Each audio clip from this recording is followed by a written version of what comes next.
Hey guys, welcome back to the Tip Top Shop Repair and Maintenance Kit from AMT 125th scale. We're going to look at the latest progress we have on this kit and see where we're at with it so far, and a couple of custom modifications that I've made to it. So let's take a look. These are the 3 mini builds so far that comprise this kit, or part of this kit, and each one has a little bit of custom work done to it. So we're going to go over it, starting with the fire extinguisher. Fire extinguisher is a simple 2-piece assembly. Just the 2 halves of the fire extinguisher go together and you're done. But once painted up and detailed nicely, it actually makes a pretty nice display piece.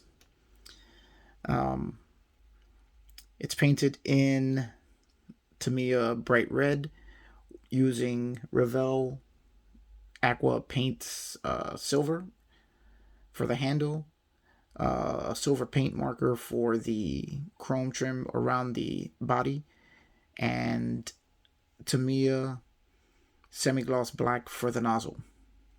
And then use a little bit of Tamiya panel line paint just to highlight.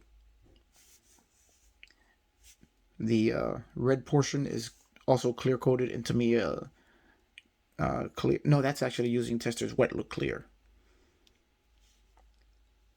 And actually makes a very nice display piece. Now what I did for this one was I drilled out the bottom of the nozzle. I still have to paint the inside of the nozzle. I forgot to do that. I'm going to get to that. I drilled that out in order to give it a more realistic appearance. And once you have the, you're going to have to use a little bit of decal setting solution just to get the decal to sit straight and around the curvature of the extinguisher. And then with a layer of clear over it, seals them right to that. So it's actually a pretty nice little piece here once it's assembled. It's going to be nice in the display. All right, let's take a look at our second item. Is the completed compressor assembly. Here the tank is painted in Tamiya blue and polished with Tamiya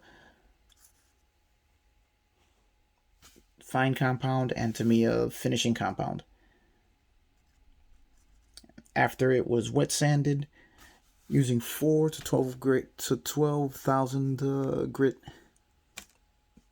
sanding films to give the tank a nice brilliant shine.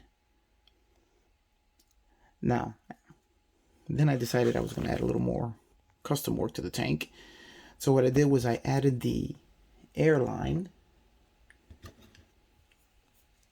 here, which goes from the compressor to the tank itself. That's the feed line. As if we look at the instructions, the compressor is basically a very simple assembly. It just has the motor and its front cover, the compressor housing itself, the belt assembly, the mounting stand for the motor and the compressor, the 2 halves for the tank, and the lower stand. And that in itself makes a pretty nice display piece. But since I like to add as much detail as possible, I decided that I would add first this pipe coming from the compressor to the tank, which with the fittings on each end, the fittings which are made from bead landing crimp beads, come in various sizes and lengths that you can find at Hobby Lobby. The pipe itself is made using bead landing wire, again found at Hobby Lobby. These items can be found in their jewelry making section. And this is actually jeweler's wire that they use for bracelets and whatnot. The fitting here again is another crimp bead that is used to make the fitting for the hose, which I have attached, which is a Tamiya hose. It's a Tamiya cable. Now, the control box here is made by using, I cut a small piece of evergreen screw, just cut the end off, to make the knob. The box itself is made from evergreen square rod, to which I inserted the bead from bead landing and then attached the hose. And that gives you I think, a much more realistic appearance to the compressor, as now it has a feed pipe to the tank, which if you look at any air compressor, you're going to see that feed pipe coming off the compressor feeding the tank. And then we have a hose connected to the tank itself. And you can see all the decals that are attached to this pump. They've all been sealed with Testors Extreme Wet Look Clear. And as I said, polished out. A little bit of weathering work done by using Tamiya panel line paint. The compressor and the motor assembly are done in Tamiya semi-gloss black. All the metallic sheens are using Tamiya titanium silver. Very nice looking compressor assembly. Looks even better now with a little extra detailing. Okay, let's look at our next piece. Okay, here we have the completed engine stand assembly. Now, this is done in Tamiya Italian red, as I wanted to have the engine stand just be a little bit darker shade than the fire hydrant, because I wanted to give it more of a used look. So I dirtied it up a little bit with Tamiya panel line paint. Did some slight chipping effects on its edges, just to make it look like something that's been used quite a bit in the shop. Now, one thing I do have to warn you about is that the handle is extremely fragile. And I actually snapped this one off as I was putting this thing together. So you got to be very careful with that. The handle itself is painted in Tamiya titanium silver with Tamiya semi-gloss black. Now, it's a very nice looking unit. You can see it's got the wheels are done in Tamiya flat black. And the silver bolts on the back of the